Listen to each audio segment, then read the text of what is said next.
Right, in tonight's Giggling Moorhen, trouble for REM in Japan.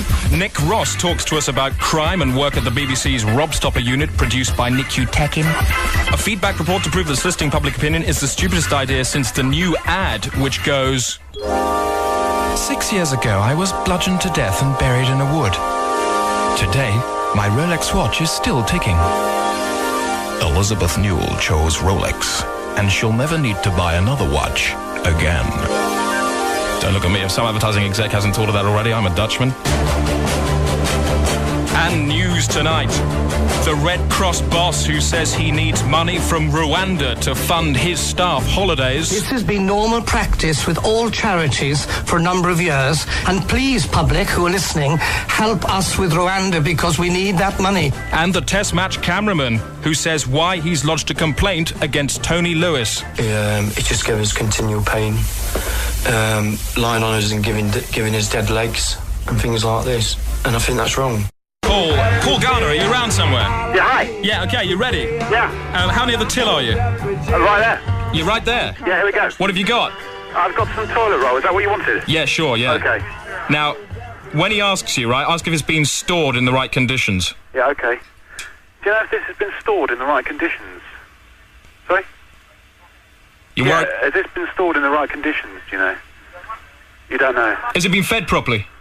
Has this been fed properly? It has, yeah. It hasn't been kept in a cage with its feet sticking through the bottom? It hasn't been kept in some form of caging that with its feet through the or anything like that? Sticking through the bottom. I don't know what to do. You know... Sorry, just... Ask him that. Make sure he gives you no sick coins. Okay, right, I'll take that then, please. Are you paying for it? Yeah. Okay, I've got the change. Say that this coin's sick. No, that one is sick. It's sick. Yeah. It's attracting bees. It's attracting bees. Yeah, that's better. Thank you. You changed it? Yeah. Well, he says say this one's angry. That one's angry. Why are all your coins so angry, sir? He's giving me 2 5s now. All your coins are so angry. Oh, no. Oh, no. Ask him if he shouts at them. You ever shouted at these? Sorry? He doesn't know what I'm talking about. Ask him if he's been shouting at his coins. It's a simple question. Have you been shouting at the coins? No, he says. Well, how come they're so angry?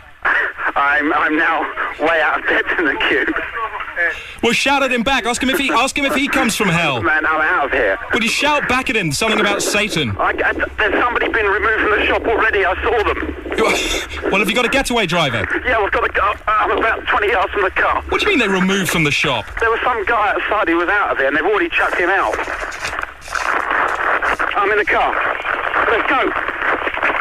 Hey, listen, Paul. Yeah? Are you anywhere near Bayswater? Where are you? I'm over near Holborn. Well, listen, can you get over to Bayswater because Robert Palmer's staying there? What, now? Yeah, and get his trash can and bring it in. Yeah, okay, all right, I'll do it. Move. Move? Yeah. Bah. Can you do that? I'll get his trash. Okay. All the filth. See you later. Bye.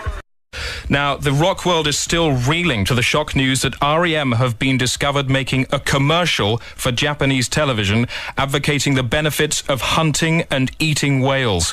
It's believed the band were paid over $20 million for this song. When you are hungry, you're not hungry.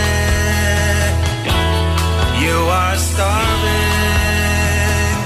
Oh, body,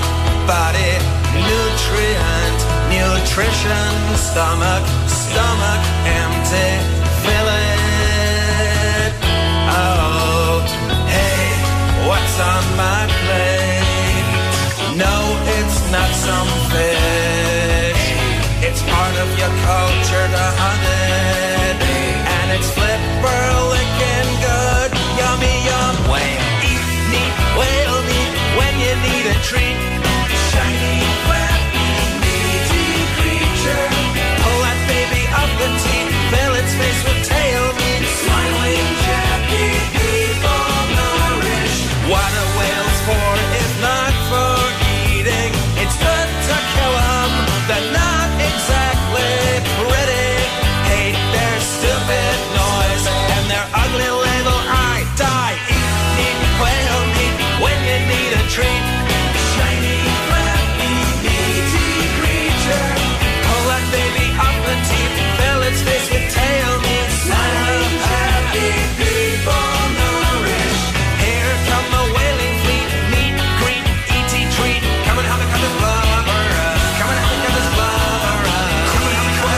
song that caught Michael Stipe out. He's no longer Mr. Enigmatically popular today, despite still being king of AIDS chic.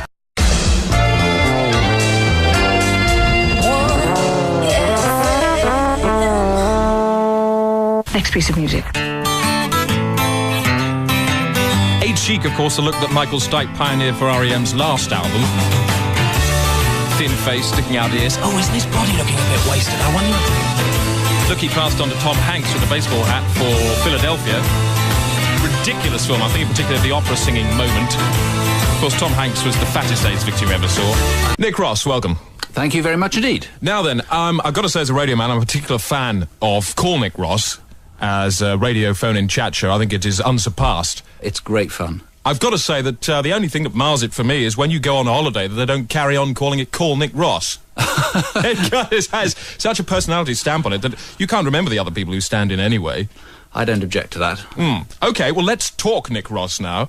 Now, this show, has to be admitted, is concern versus entertainment. Which wins? I don't think it's versus at all. I think that any... Or blended with. I'm not frightened of the word entertaining. I think all good journalism is entertaining, whether it's in the Financial Times or in The Sun. I absolutely agree, actually, and perhaps the best argument for this is that people do stop on motorways when there's a crash. Yes, I don't think it's all that much of a bad thing. I suspect that, all really higher mammals do this. And we think, they're but for fate go I. But it's that old fish stuck in the throat factor. How do you mean? The deeper the gawp, the greater the depth of the mental subnote. Yeah. Unfortunately, of course, in driving, it tends only to last for a few miles ourselves, and then our caution begins to ebb away. But at least it does have a salutary effect for a bit. And also, you're going too fast, really, to take in all the details. Yeah. Nick, actually something extraordinary has happened, because Keith Richards is being interviewed about the Rolling Stones' new album. Now, he's got something to say about drugs. He's in the next door studio. Could I just ask him to put a drug point to you? Please do. OK, hang on just a second.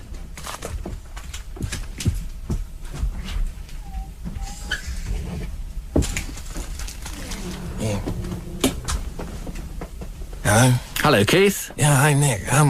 Listen, I was just, listening to this studio, and I just wondered if you had a point, about how older people could be, led off the track, because many contemporaries of mine who still take it, we're nearly 50, man.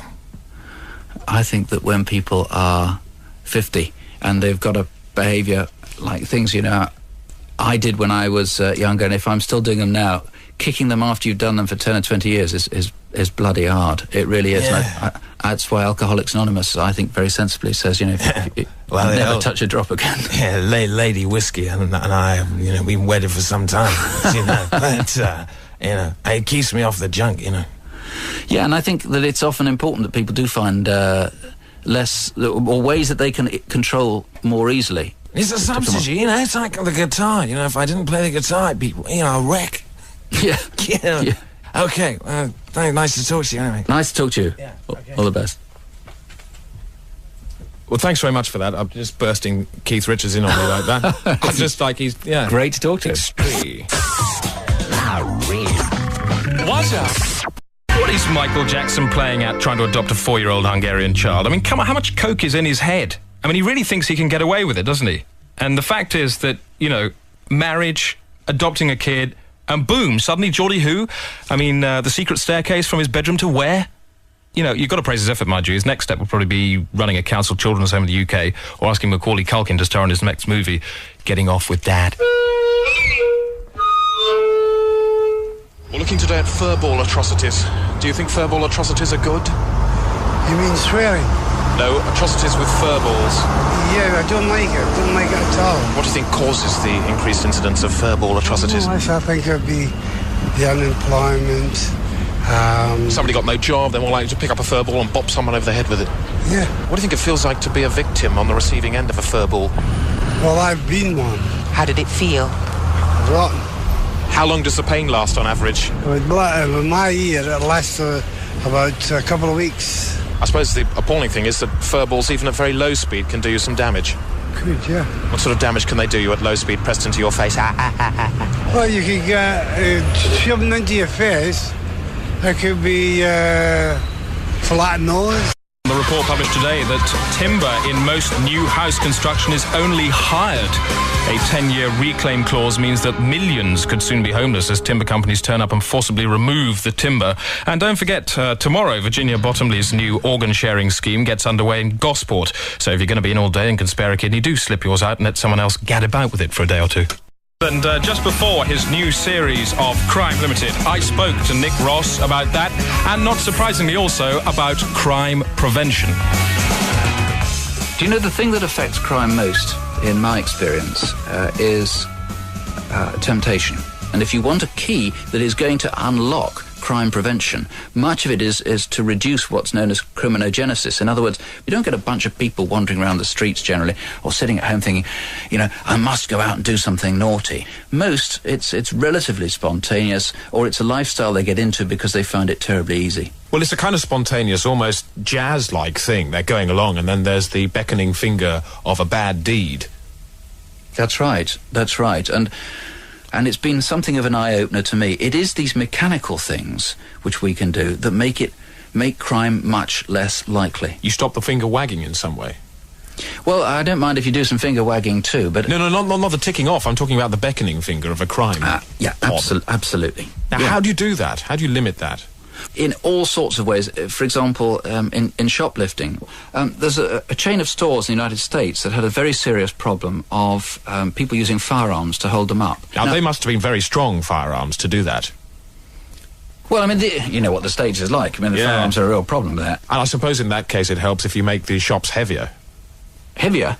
Often it's the opposite. So if you make them lighter, in fact... Sometimes it works like that. Against shoplifting? Yep. So the shoplifter is actually surprised by the lightness, and they can actually do it with their little finger, but they don't. Yeah.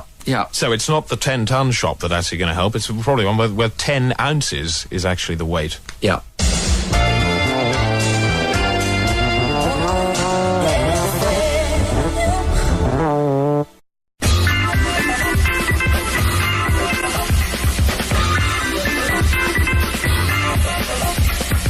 Right, in tonight's Giggling Moorhen, trouble for REM in Japan. Nick Ross talks to us about crime and work at the BBC's Rob Stopper unit, produced by Nick Tekin. A feedback report to prove that soliciting public opinion is the stupidest idea since the new ad, which goes... 6 years ago, I was bludgeoned to death and buried in a wood. Form of caging that with its feet through the or anything like that. Stick it through the bottom. I don't know what to say. You know... Sorry, just... Ask him, make sure he gives you no sick coins. Okay, right, I'll pay that then, please. Are you paying for it? Yeah. Okay, I've got the change. Say that this coin's sick. No, that one is sick. It's sick. Yeah. It's attracting bees. It's attracting bees. And please, public who are listening, help us with Rwanda because we need that money. And the test match cameraman who says why he's lodged a complaint against Tony Lewis. It just gave us continual pain, lying on us and giving us dead legs and things like this. And I think that's wrong. Paul Garner, are you around somewhere? Yeah, hi. Yeah, okay, you ready? Yeah. How near the till are you? Right there. You're right there? Yeah, here we go. What have you got? I've got some toilet roll. Is that what you wanted? Yeah, sure, yeah. Okay. Now, when he asks you, right, ask if it's been stored in the right conditions. Yeah, okay. Do you know if this has been stored in the right conditions? Sorry? Has this been stored in the right conditions, do you know? You don't know. Has it been fed properly? Has this been fed properly? It has, yeah. It hasn't been kept in a cage with its feet sticking through the bottom? It hasn't been kept in some... Today, my Rolex watch is still ticking. Elizabeth Newell chose Rolex, and she'll never need to buy another watch again. Don't look at me if some advertising exec hasn't thought of that already. I'm a Dutchman. And news tonight. The Red Cross boss who says he needs money from Rwanda to fund his staff holidays. This has been normal practice with all charities for a number of years.